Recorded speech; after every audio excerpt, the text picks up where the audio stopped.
नमस्कार, आप सभी का स्वागत है एनडीटीवी राजस्थान पर और मैं हूं आपके साथ शुभेंदु सिंह। पहलगांव में हुए आतंकी हमले में 26 पर्यटकों की निर्मम हत्या के बाद पूरा देश अब इंसाफ की मांग कर रहा है और देश भर के लोगों में पाकिस्तान प्रायोजित आतंकवाद के खिलाफ गुस्सा है, आक्रोश है। हालांकि इसको लेकर के प्रधानमंत्री नरेंद्र मोदी और केंद्रीय गृह मंत्री अमित शाह ने भी सख्त संदेश दे दिए हैं कि हमले के जो जिम्मेदार लोग हैं, जो आतंकी हैं, उनको कल्पना से भी बड़ी सजा मिलेगी। और इसी मुद्दे को लेकर के हमारे साथ खास बातचीत के लिए स्टूडियो में मौजूद हैं भारत के पूर्व उपराष्ट्रीय सुरक्षा सलाहकार पंकज कुमार सिंह, जो 1988 बैच के भारतीय पुलिस सेवा के अधिकारी हैं, जिन्होंने बीएसएफ के डीजी के रूप में भी काम किया है। एक लंबा अनुभव उनके पास है और इस दौरान सर जो हैं जनवरी 2023 में 2 साल की अवधि के लिए भारत के उप राष्ट्रीय सुरक्षा सलाहकार के रूप में नियुक्त किए गए थे। और फिलहाल सर, सबसे पहले बहुत स्वागत है सर आपका एनडीटीवी राजस्थान पर। और मैं सर शुरुआत सवालों की इसी से करना चाह रहा हूं कि जो कश्मीर में हुआ, जो पहलगांव में हुआ, उसको लेकर के आज देश में बड़ा गुस्सा है, लोगों में बड़ा आक्रोश है। बहुत सारी चीजें चल रही हैं, मौजूदा वक्त की जो परिस्थितियां हैं उसको लेकर के सबसे पहले आप क्या कहना चाहेंगे सर? मेरे ख्याल से यदि परिवेश में देखा जाए तो पाकिस्तान की इस प्रकार की करतूतें मेरे ख्याल से काफ़ी समय से चली आ रही हैं और समय रहते मेरे ख्याल से भारत ने भी समय समय पर बड़ा ही कठोर जवाब भी दिया है, चाहे वो बालाकोट हो, चाहे उरी के बाद की घटना हो। मेरे ख्याल से बड़े तरीके से, बड़े कैलकुलेटेड तरीके से, ताकि उसको भी याद रहे। पर पाकिस्तान शायद आज जिस हाल से गुज़र रहा है, जैसी उसकी आर्थिक अवस्था है, देने के पैसे नहीं हैं, उसके जितने भी पोर्ट्स, एयरपोर्ट, सब के सब दूसरे देश को बिकते चले जा रहे हैं क्योंकि उसके पास इकॉनमी चलाने के पैसे नहीं हैं। मेरे ख्याल से ये समय समय पर आर्मी इस प्रकार के कांड अवश्य करती है ताकि देश के लोग एक असली स्थिति से अलग होते हुए इस प्रकार देश के लिए सोचने को मजबूर हों। तो मेरे ख्याल से ये पाकिस्तान की हमेशा से एक जानी मानी और पुरानी चाल है। मेरे ख्याल से जिस प्रकार से अपने प्रधानमंत्री महोदय ने, देश के रक्षा मंत्री महोदय ने और गृह मंत्री महोदय ने जिस प्रकार से बड़े स्पष्ट शब्दों में कहा है कि पाकिस्तान को इसका खामियाजा अवश्य ही भुगतना पड़ेगा और जो भी लोग हैं इसमें ये कारस्तानी करने वाले टेररिस्ट जो भी हैं या उनके जो भी आका हैं जिन्होंने इस प्रकार की कार्रवाई को अंजाम देने के लिए संसाधन, समय और अपना उपाय बताया है, मेरे ख्याल उन तक भारतीय सरकार अवश्य पहुंचेगी और कानून के दायरे में और एक इंटरनेशनल अरीना में इस बात को स्पष्ट करेगी कि पाकिस्तान इस प्रकार के है और अपने डिप्लोमेटिक इनिशिएटिव से जो वर्तमान में देखने में भी आ रहे हैं पाकिस्तान को दरकिनार करने का प्रयास रहेगा। एक चीज सर इसमें बहुत दिलचस्प नजर आती है कि भारत की तरफ से प्रधानमंत्री का स्टेटमेंट देख लीजिए, गृह मंत्री जी का स्टेटमेंट देख लीजिए, कहीं पर किसी भी देश का नाम नहीं लिया। उन्होंने कहा कि आतंकवाद के खिलाफ हम लड़ाई लड़ रहे हैं और आतंकवादियों को हम छोड़ेंगे नहीं, चुन चुन कर मारेंगे और जैसा उन्होंने सोचा उससे परे उनका वो हर्ष होगा। लेकिन पाकिस्तान इसी में अपने आप के बारे में सोच रहा है। हम कह रहे हैं आतंकवाद का खात्मा करेंगे, पाकिस्तान अपने बारे में सोच रहा है। वो कह रहे हैं कि साहब भारत जो है हमारे ऊपर हमला करने जा रहा है। हम कह रहे हैं कि आतंकवादियों को हम छोड़ेंगे नहीं, बख्शेंगे नहीं, जहां भी होंगे आतंकवादी हम चुन चुन के मारेंगे। पाकिस्तान कहता है देखिए अब 36 घंटे में हमारे ऊपर हमला होने वाला है। तो यानी कि ये सेल्फ डिक्लेरेशन है, वो खुद ये मान रहे हैं कि वो आतंकियों को पनाह देते हैं। देखिए, इसमें कहीं दूर जाने की आवश्यकता नहीं है, कुछ और सोचने की आवश्यकता नहीं। पाकिस्तान के जो डिफेंस मिनिस्टर हैं ख्वाजा अब्बास, उन्होंने स्वयं कहा है और बड़े ओपन शब्दों में स्काई न्यूज़ बीबीसी को कहा है कि इस प्रकार के टेररिस्टों को पनपाना, संसाधन देना और इस प्रकार का ये जो गलत हरकत, गंदी हरकत है, ये हम दशकों से करते चले आ रहे हैं। पहले अमेरिका के कहने पे हमने ये किया और रूस के खिलाफ कार्रवाई की। तत्पश्चात जब 9/11 की घटना घटित हुई तब भी इस प्रकार का काम हम करते आए हैं और अमेरिका के लिए एक हम प्रॉक्सी बन के इन तरह के टेररिस्टों को पनाह देते चले आ रहे हैं। तो मेरे ख्याल से ये कोई बहुत सोचने की बात नहीं होगी कि जब ये इस प्रकार का कार्य कर ही रहे हैं और उसमें पारंगत हैं और उसको उन प्रकार से माइलेज मिल रहा है तो उन्होंने ही अवश्य किया होगा जिस प्रकार की आप बता रहे हैं, जिस तरह का डिफेंसिव स्टेटमेंट्स उनके आ रहे हैं। अच्छा, एक चीज़ और है सर, प्रधानमंत्री नरेंद्र मोदी जब पहली बार सामने आते हैं इस घटना के बाद, वो अपना स्टेटमेंट देते हैं, वो कहते हैं कि कल्पना से भी परे हम सजा देंगे, और दूसरा वो इंग्लिश में भी स्टेटमेंट देते हैं और वो कहते हैं कि ये जो मैसेज है ये पूरी दुनिया के लिए। उस मैसेज का इंग्लिश में, उस वर्जन का क्या मतलब है? यानी कि पूरी दुनिया को वो आह्वान कर रहे थे कि भाई अब एकजुट होने की जरूरत है आतंकवाद के खिलाफ। ये किसी एक देश के खिलाफ लड़ाई नहीं है, सभी देशों को आकर के मिलकर के लड़ना होगा आतंकवाद के खिलाफ। यदि हम देखें तो शायद यदि 25 साल पहले की बात होती तो कई देश इस बारे में विश्वास नहीं करते। किंतु यदि हम 9/11 की घटना देखें, समय समय पर देखें किस प्रकार से यूरोप में, यूके में किस प्रकार से टेररिस्ट अटैक होते जा रहे हैं, किस प्रकार से अल कायदा पनपता चला जा रहा है। अल कायदा इन इंडियन सब कॉन्टिनेंट उसने बना लिया है।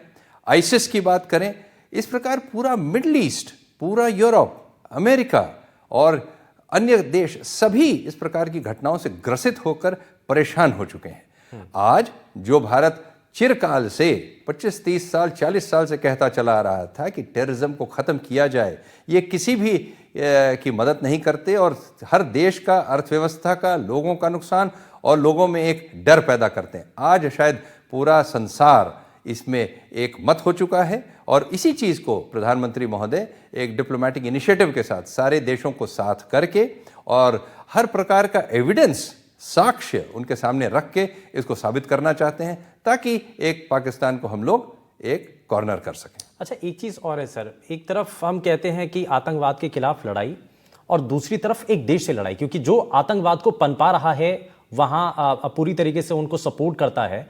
तो आतंकवादियों के खिलाफ एक लड़ाई, भाई एक सेंटर पर जाकर के आपने एयर स्ट्राइक किया, किसी भी तरीके से आपने हमला कर दिया, उस ट्रूप को आपने खत्म कर दिया।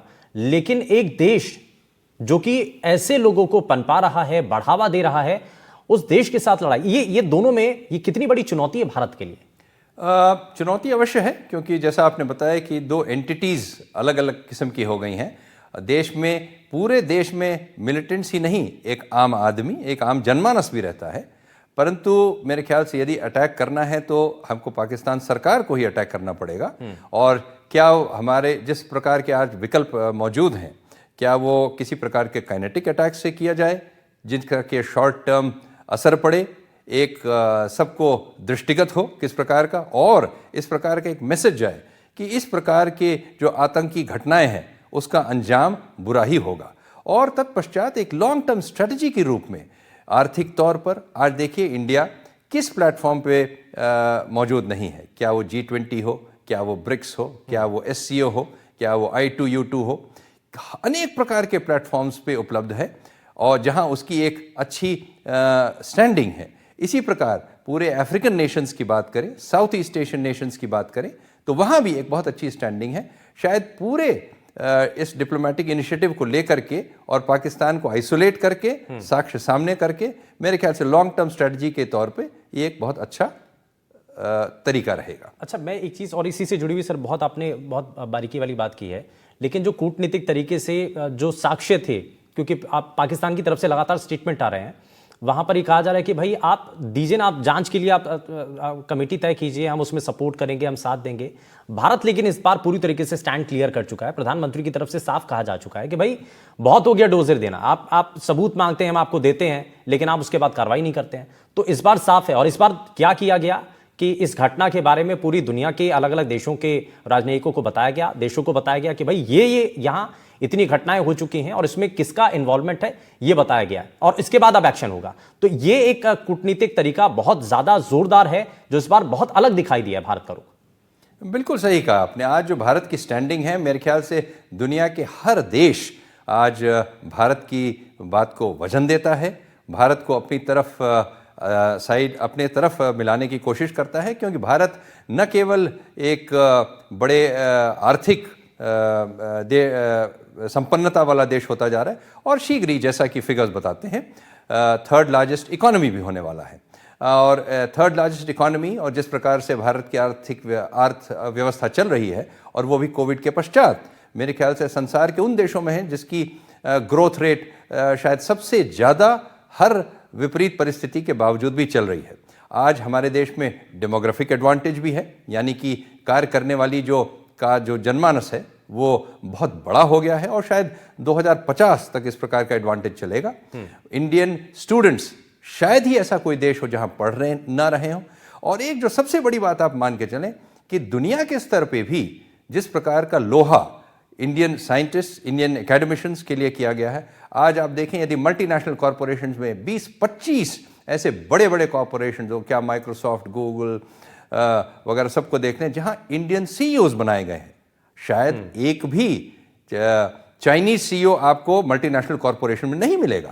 ये उनकी एक अपने क्षेत्र में पारंगत होना और एक इस प्रकार का मानस बनना कि नहीं, यदि इंडियन सीईओ होगा तो वो कंपनी के लिए, देश के लिए हमेशा काम करेगा और हमारे सीक्रेट्स, हमारी टेक्नोलॉजी ये दूसरे देश को नहीं बेचेगा। बिल्कुल, और तो ये दुनिया का रिकग्निशन है जो मेरे ख्याल से इसको लेवरेज करना अत्यावश्यक होगा। और यही भारतीयों ने कमाया है दुनिया भर के अलग अलग देशों में जाकर के, जो एक इंसानियत की मिसाल है या अपने आप को प्रूव करना है, वहां जाकर के अपनी जगह बनाना है, ये भारत के लोगों ने बना करके दिखाया भी है। अच्छा सर, इसमें इसी से जुड़ा हुआ ये जो घटना हुई है, इसमें लगता है, क्योंकि हालांकि सरकार खुद ये मान चुकी है कि सिक्योरिटी लैप्सेस जरूर रहे हैं, कुछ वहां पर गड़बड़ियां थी जिस वजह से ये घटना हुई है, इसमें तो कोई दोराय है नहीं।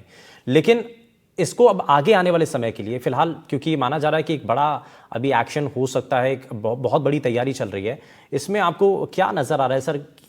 क्योंकि हर आम जनमानस के मन में एक सवाल है कि क्या होगा। पाकिस्तान भी इस बात को लेकर के जो है डरा हुआ है कि अभी जो टाइम लिया जा रहा है, इसका मतलब यह है कि कोई बड़ा हमला होगा या बड़ी कार्रवाई होगी। देखिए, आपने बात की लैप्सेस की होगा, इस समय आवश्यकता है कि देश की सारी ही जितनी भी विंग्स हों संगठित होकर और वर्तमान में जो सब सर्वोपरि उद्देश्य है उसके प्रति कार्य करें। यदि कोई लैप्सेस होंगे, कोई दिक्कत होगी, वो बाद में देख करके और जो भी उसके लिए जिम्मेदार होगा उस पर कार्रवाई अवश्य की जानी चाहिए।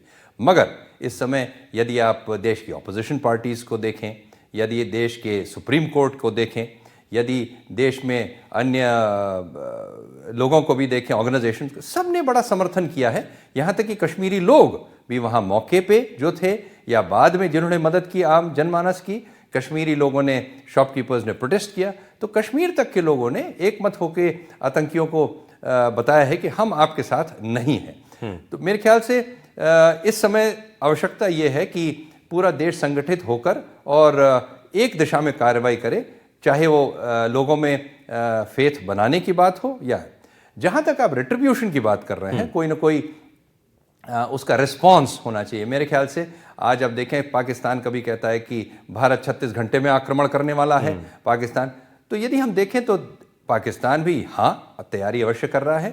तो किसी भी प्रकार का भी टारगेट, वो काइनेटिक हो, इकोनॉमिकल हो या इकोनॉमिक हो, जो भी हो, मेरे ख्याल से वो समय, स्थान और टारगेट, ये एक सरप्राइज अवश्य होना चाहिए। और मेरे ख्याल से भारत की इंटेलिजेंस एजेंसीज और डिफेंस फोर्सेस इस पे काम कर रही होंगी और मेरे ख्याल से समय रहते ये अवश्य दिखाई भी देगा। अच्छा, इसी से जुड़ा हुआ सर सवाल है कि कुछ बड़ा जो हमले की बात है कि कुछ बड़ी तैयारी की जा रही है और ये एक बड़ी स्ट्रैटेजी है। अच्छा, 5 फैसले लिए गए और उससे बड़ा सेटबैक हुआ पाकिस्तान को कि सिंधु जल समझौता रद्द कर दिया गया, पाकिस्तान के जो लोग हैं उनको वापस भेज दिया गया, एम्बेसी के लोगों को वापस बुला लिया, अगर वहाँ के भेज दिया गया। ये कितना कारगर रहा है और इससे शायद पाकिस्तान ने कभी नहीं सोचा हुआ कि भारत की तरफ से इतने बड़े स्टैंड ले लिए जाएंगे। देखिए, चूंकि घटना घटित हुई थी और किसी भी प्रकार का एक बड़ा ठोस जवाब देने में कुछ समय अवश्य लग सकता है, इसलिए शॉर्ट टर्म स्ट्रेटजी के तौर पे भारत ने कई प्रकार के विकल्प सोचे और इसी में ये वीज़ा रद्द करने की बात, मेरे ख्याल 500-700 आदमी जो लैंड रूट से गए हैं वो अलग, एयर रूट से गए होंगे वो अलग, डिप्लोमेटिक स्ट्रेंथ कम करने की बात, और जो इंडस वाटर ट्रीटी को भी अबेयंस में रखा है। भारत ने इसको न तो कैंसिल किया है न सस्पेंड किया है, मात्र अबेयंस में रखा है कि यदि पाकिस्तान अपने तरीकों से बाज नहीं आएगा तो शायद हमको एक अगला स्टेप भी, एक अगला कदम भी इसमें उठाना पड़ सकता है। तो मेरे ख्याल से भारत के पास इस तरह के अभी कई और विकल्प हैं। मेरे ख्याल से डिप्लोमेटिक तौर पे, इकोनॉमिक तौर पे भारत ने एयर स्पेस बंद कर दिया है अपने ऊपर से ओवरफ्लाई करने के लिए, जैसा कि पाकिस्तान ने भी किया। भारत की कई फ्लाइट्स हैं, पाकिस्तान की शायद अर्थव्यवस्था और एयरवेज इस काबिल भी नहीं है कि उसको ज़्यादा असर पड़ेगा, परंतु इकोनॉमिकली वो इतना कमज़ोर हो चुका है। मेरे ख्याल से समय रहते भारत की तरफ से कुछ और स्टेप्स ज़रूर देखने को मिलेंगे और एक न एक ठोस जवाब, जैसा कि हमारे प्रधानमंत्री महोदय ने, रक्षा मंत्री महोदय ने और गृह मंत्री महोदय ने कहा, अवश्य ही सामने आएगा। सर, अब एक ऐसे स्टेट के लेकर के हम राजस्थान की बात कर रहे हैं जिसमें इंटरनेशनल बॉर्डर जो है वो बड़ी हज़ारों किलोमीटर की उसकी सीमा है और आप बीएसएफ के डीजी भी रह चुके हैं, तो मुझे लगता है कि ये सवाल बड़ा लाजमी सा हो जाता है आपसे पूछना। यहाँ सर सीमा पार से ड्रोन के जरिए, कई बार गुब्बारों के जरिए लिखा हुआ होता है पाकिस्तान, इस तरीके के जो गुब्बारे हैं और बार बार जो ड्रोन आते हैं वो मिलते हैं, इनके संकेत क्या हैं? इनको आपस में क्या जोड़कर देखना चाहिए? कितना ज़रूरी हो जाता है? और हाल ही में एक संदिग्ध को पकड़ा है राजस्थान से और बताया जा रहा है कि वो आईएसआई का एजेंट है जो राजस्थान से पकड़ा गया। सही बात है। चाहे वो पंजाब बॉर्डर पे ले लीजिए जहां बॉर्डर एकदम पास है और लोग भी बिल्कुल पास पास रहते हैं, या राजस्थान बॉर्डर ले लीजिए जहां की चूंकि रेगिस्तान है इसलिए लोगों के इतने बॉर्डर के पास नहीं रहते हैं। ड्रोन्स के ज़रिए पाकिस्तान ने आतंक फैलाने का और अर्थव्यवस्था को ख़राब करने का तरीका काफ़ी समय से अपना रखा है। ड्रोन्स के ज़रिए हथियार भेजना, ड्रग्स भेजना और करेंसी भेजना, ये काफ़ी समय से देखा जा रहा है। बॉर्डर पे जो बॉर्डर सिक्योरिटी फोर्स मौजूद है उसके पास अच्छे से अच्छे सिस्टम्स, एंटी ड्रोन सिस्टम्स आज मौजूद हैं, चाहे वो एयरफोर्स हो, चाहे आर्मी हो, चाहे पंजाब पुलिस हो, या बिल्कुल बॉर्डर पे border security force. And in anti drone systems के ज़रिए इस जो आने वाले ड्रोन्स हैं उनको कई बार डीएक्टिवेट किया गया है, उनको जैम किया गया है, और जो इस प्रकार के गिरे हुए ड्रोन्स मिले उनसे काफ़ी हद तक हमको इसके बारे में सूचना भी मिली कि ये ड्रोन कब उड़ा, कहाँ से उड़ा, कहाँ रुका, क्या लेके आया, लगभग पेलोड किस तरह का लिया, उससे काफ़ी सूचना, जिसके बल पे पंजाब पुलिस ने मुकदमे दर्ज करके कई इस प्रकार के क्रिमिनल्स को और जो इस तरह की गतिविधियों में लिप्त हैं उनको कानून के दायरे तक पहुंचाया गया है। अच्छा, एक चीज़ और है सर, हम देखते हैं कि सीज फायर बार बार उसका उल्लंघन होता है और हाल फिलहाल में बहुत तेज़ी के साथ हुआ है। बीते 5-7 दिनों के अंदर लगातार पाकिस्तान की तरफ से बार बार गोलीबारी हो रही है और भारत की तरफ से उसका माकूल जवाब दिया जा रहा है। ये इसके पीछे स्ट्रैटेजी क्या है? पहले भी बीच बीच में रह करके पाकिस्तान की तरफ से जब किया जाता था तो कहा जाता है कि वहाँ से कुछ आतंकी हैं, उनकी घुसपैठ कराने के लिए ये सब कुछ होता है। तो क्योंकि बहुत बहुत बारीकी से आपने देखा है सर, क्या होता है असल में, क्या उनकी स्ट्रैटेजी रहती है, उनका मकसद क्या है? पाकिस्तान इस प्रकार की एक्टिविटीज़ से बाज आज तक नहीं आया है। और हाँ, जैसा आपने बताया, डाइवर्शनरी फायर, किसी एक दिशा में फायरिंग की, एक दिशा में दिखाया और दूसरी जगह से एक आतंकवादी या इस प्रकार के लोगों की घुसपैठ कराने की कोशिश, चाहे वो पैदल हो, चाहे वो कई बार टनल्स के जरिए भी इसने कोशिश की है। तो ये अवश्य देखा गया है। पर आज जिस स्तर पे सर्वेलेंस के सिस्टम्स भारत ने बॉर्डर पे लगाए हैं, जिस प्रकार से बॉर्डर सिक्योरिटी फोर्स तैनात है, जिस प्रकार से एलओसी पे आर्मी तैनात है, मेरे ख्याल से सब, और जिस प्रकार की ये घटना का जो बैकग्राउंड है, मेरे ख्याल से आज सारे सर्वेलेंस सिस्टम्स, क्या वो आसमान से हों चाहे ज़मीन पे उपलब्ध हों, मेरे ख्याल से काफ़ी चुस्त दुरुस्त हैं कि किसी प्रकार की इस तरह की घटना को, जिसके मोडस ऑपरेंडी से हम बड़ी आसानी से जानकारी है हमको पुरानी, इस प्रकार से हम उनके चक्कर में नहीं आने वाले और इस प्रकार की कोई भी गतिविधि को मेरे ख्याल से नेस्तनाबूद अवश्य किया जाएगा। सर, वापस से मैं उसी मामले को लेकर के आता हूं जिसमें एक नाम बड़ा चर्चित रहा, हाशिम मूसा। अब ये कहा जाता है कि भाई वो आईएसआई से जुड़ा हुआ है और वहाँ उसने ट्रेनिंग ली थी और उसके बाद में वो कश्मीर में आकर के, इससे पहले भी कई घटनाओं में, आतंकवादी हमलों में वो शामिल रहा था। अब ये पाक कनेक्शन, क्योंकि पाकिस्तान कह रहा है कि भाई हम तो सपोर्ट करते नहीं, लेकिन इसमें पाकिस्तान कनेक्शन हाशिम मूसा के जरिए नजर आ रहा है। अब एक तो सवाल ये कि हाशिम मूसा को कैसे पकड़ा जाए, कैसे उस तक रीच पहुंची जाए, और दूसरा सर, ये आतंकवादी जो अभी इस घटना को अंजाम देने के बाद से जंगलों के अंदर छुपे हुए हैं, संभावना क्या है? कोई लोकल सपोर्ट इसमें है या कोई और दूसरा ऐसा चीज़ है, या कोई ऐसी टनल है या कोई गुफा बना रखी है उन्होंने जहां पर वो छुपे हो सकते हैं?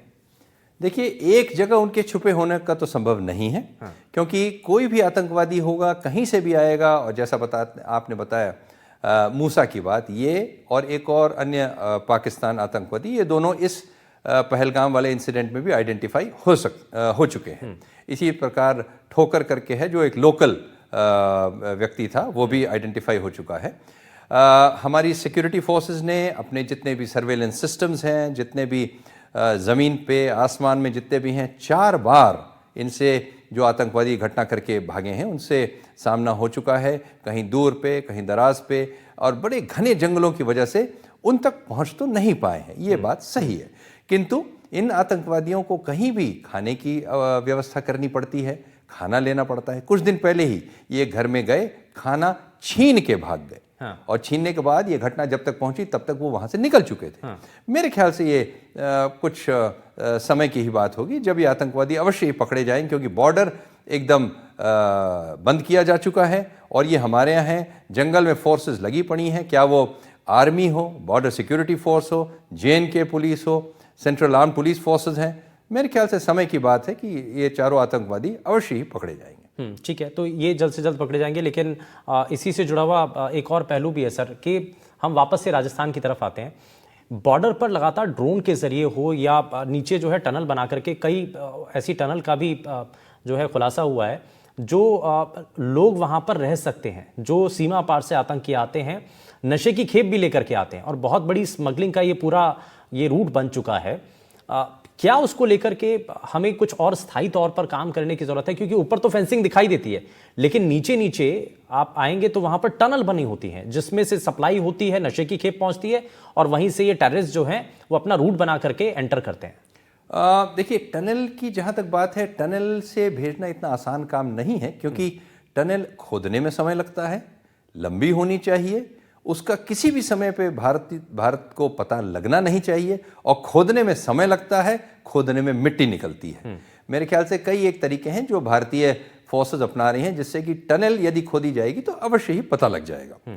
ये लोग छोटे छोटे ड्रोन्स जिनका 1 किलो 2 किलो 5 किलो पेलोड होता है उसके थ्रू ड्रग्स भेजते हैं, और इनका प्रयास है कि पंजाब में जितने भी युवक हैं, युवावस्था के बच्चे हैं, उन तक ये ड्रग्स की एक लत पड़ जाए ताकि वो घर से चोरी पैसा निकालते रहें और इस प्रकार की लत में करके पूरी जनरेशन खराब हो जाए।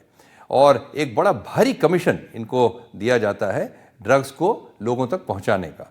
तो मेरे ख्याल से जैसा मैंने आपको बताया, एंटी ड्रोन सिस्टम्स की बात है या इस तरह के रेडार्स की बात है, काफ़ी हद तक कुछ कंट्रोल किया गया है। बट हाँ, मैं ये अवश्य कहूँगा कि ये एक फुल प्रूफ व्यवस्था नहीं है और कभी कभी इनके ड्रोन्स अवश्य आते भी हैं और ड्रॉपिंग्स करके चले जाते हैं। पर चूंकि ये व्यवस्था काफ़ी दिन से चली आ रही है, इसलिए BSF, आर्मी, एयरफोर्स इसमें काफ़ी इन्होंने एक नॉलेज हासिल कर ली है और कई प्रकार से इसको नेस्तनाबूद किया जा सकता है। एक और चीज़ जो मैंने आपको बताई, ड्रोन जो भी गिराए जाते हैं, यदि उनको एनालाइज किया जाए तो उनसे ड्रोन की ट्रैजेक्टरी, ड्रोन कहाँ आया, गया, लैंड किया, उससे भी पता चल के काफ़ी हम मुलजिम तक पहुंच सकते हैं। अच्छा, एक चीज़ सर, मैं वापस से कश्मीर पर जाता हूं और इस घटना को लेकर के वापस से बात, क्योंकि बहुत सारे सवाल हैं, इतने सवाल हैं कि उनका कोई अंत ही नहीं है। अब सवाल ये कि जो पाकिस्तान की कोशिश थी इसके पीछे, इस घटना के पीछे, कि भाई कश्मीर को अलग थलग दिखाना और कश्मीर के युवाओं को बताना कि ये घटना कश्मीरियों की तरफ से की गई है, लेकिन इस घटना के बाद सबसे अच्छी चीज़ ये हुई कि कश्मीरियों ने खुल करके खड़े होकर के इस घटना का विरोध किया और कहा कि ये बिल्कुल निंदनीय है, पाकिस्तान के खिलाफ नारे लगाए, सड़क पर पूरे लोग आ गए, पूरा कश्मीर सड़क पर आ गया। सर, यहां से पूरा, मुझे लगता है कि शायद पाकिस्तान के लिए ये बहुत बड़ा तमाचा होगा और ये एक बहुत बड़ा मैसेज होगा। शायद अगली बार इस तरीके की घटना के बारे में पाकिस्तान बिल्कुल नहीं सोचेगा कि कश्मीरियों को भड़काए, उनको अपने झांसे में लेकर के आए। मेरे ख्याल से पाकिस्तान के अवश्य उद्देश्य था कि जो हिंदू मुस्लिम जो है डिवाइड, उसको और गहन किया जाए और इस प्रकार के लोगों में भारत के प्रति अविश्वास जागृत किया जाए, जो 370 और जो डेमोक्रेटिक इलेक्शंस असेंबली के और पार्लियामेंट में हैं उसके बाद। किंतु जिस प्रकार से कश्मीरियों ने पहलगाम में अटैक के बाद लोगों की मदद की, टूरिस्ट की मदद की, पूरे के पूरे कश्मीर के लोग, बाज़ारों को उन्होंने शट डाउन किया, किस प्रकार से उन्होंने देखा कि हमारी अर्थव्यवस्था पे कितना बड़ा असर पड़ेगा। 90% कैंसलेशंस बुकिंग के होते चले गए और अब जो अमरनाथ यात्रा आने वाली है जिसमें कि 4 से 5 लाख लोग आते हैं, जिससे एक कश्मीर की अर्थव्यवस्था को और जितने छोटी छोटी दुकान लगाने वाले, सामान ले जाने वाले और पोनी वाले जिनकी एक रोजी रोटी बनती है, उस पर बहुत बड़ा आघात लगेगा। तो ये बड़ी अच्छी बात हुई है कि पाकिस्तान को अपने जो उद्देश्य के प्रति उसने कार्रवाई की, शायद एक बहुत बड़ा तमाचा लगा है और जिस प्रकार से कश्मीरी लोग साथ आए हैं और मेरे ख्याल से उन्होंने बड़ा विरोध किया कि शायद इस चीज़ में हम तुम्हारे साथ नहीं हैं, क्योंकि तुम हमारी अर्थव्यवस्था, हमारे रोजी रोटी और हमारे पेट पे तुम लात मारने की कोशिश कर रहे हो, हम इसमें तुम्हारे साथ नहीं। ठीक है, और यही एक बड़ा मैसेज भी है और एक बहुत अच्छी बात है कि पूरा देश, क्योंकि पहले जब भी जाया करते थे और जब रिपोर्ट वहाँ पर इंटरनेशनल मीडिया आकर के वहाँ पर करती थी तो ये कहा जाता था कि कश्मीर अलग है, भारत अलग है, वहाँ के लोगों को इसी तरीके से बताने की कोशिश की जाती थी। लेकिन इस घटना के बाद ये सब कुछ जो परिस्थितियाँ हैं वो बदलती हुई दिखाई दी हैं, तस्वीरें बदली हैं और मुझे लगता है कि अब जो भारत है वो एक बनकर के, एकजुट होकर के इस पूरी घटना का विरोध भी कर रहा है, लड़ाई लड़ रहा है। सरकार से उम्मीद है कि कड़ा और बड़ा एक्शन सरकार के द्वारा लिया जाएगा, लेकिन इसके लिए सेना को फ्री हैंड दे दिया गया है। सेना को साफ साफ ये कह दिया गया है कि आप समय तय करेंगे, जगह आप तय करेंगे, आपको क्या करना है ये आप तय करेंगे, आप पूरी तरीके से फ्री हैंड है। आप भारत की तरफ से हालांकि रणनीतिक तौर पर कुछ बड़े फैसले लिए गए हैं जिसके जरिए बड़ी कार्रवाई की गई है, लेकिन अब इंतजार है भारत की असल फाइनल उस पलटवार का जो कि पाकिस्तान के लिए बहुत ज़्यादा ज़रूरी है। बहुत शुक्रिया सर, इस बीच हमारे साथ बातचीत के लिए पंकज कुमार सिंह जो कि पूर्व डिप्टी NSA रहे हैं हमारे साथ जुड़े, आपने अपना कीमती समय दिया सर, बहुत शुक्रिया। आप जुड़े हमारे साथ और साथ ही हमारे दर्शकों को बताने की बहुत आसानी और सरल भाषा में आपने कोशिश की कि भारत की रणनीति क्या है, भारत किस स्ट्रैटेजी पर काम कर रहा है, इस घटना से जुड़े हुए जो आतंकी हमला हुआ उसके क्या पहलू थे, कहाँ कहाँ पर जो है काम अभी किया जा रहा है, और साथ ही ये जो जंगल का एरिया है कैसे छुप सकते हैं वो आतंकी, उसके बारे में बताया गया और जल्द से जल्द अब उन तक पहुंच बनाने की कोशिश की जा रही है और एक तस्वीर जो है जल्द ही आपके सामने आएगी जिसमें पता चलेगा कि आतंकी अब पकड़े जा चुके हैं। यहां रुकने एक छोटे से ब्रेक के लिए आप कहीं मत जाइएगा, बने रहिए NDTV राजस्थान के साथ। नमस्कार।